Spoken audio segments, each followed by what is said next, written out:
নমস্কার সকলকে, স্বাদের রাঁধুনির একটি নতুন ভিডিওতে আপনাদের সকলকে স্বাগত জানাই।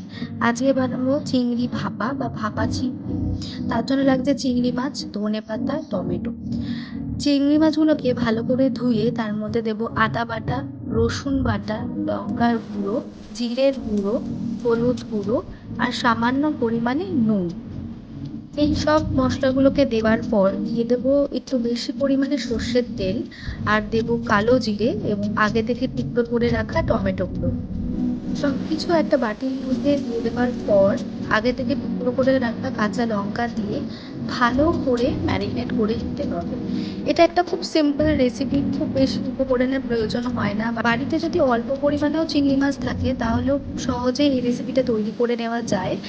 এতে আপনারা বড় চিংড়ি অর্থাৎ গলদা চিংড়িও ব্যবহার করতে পারেন বা এই ধরনের ছোট চিংড়িও ব্যবহার করতে পারেন।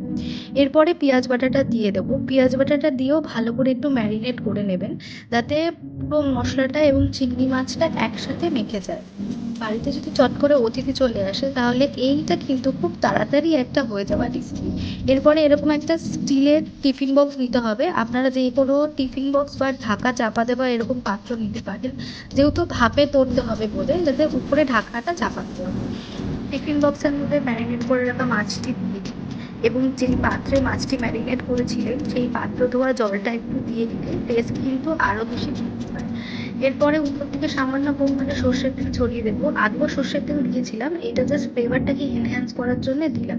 এরপর বাড়িতে থাকা যে কোনো লোহার কড়াই কিংবা স্টিলের কড়াই বা প্রেশার কুকারে আপনারা ভাপে দিতে পারেন। 15 থেকে 20 মিনিট রাখলেই চিংড়ি মাছের ভাপে একদম রেডি।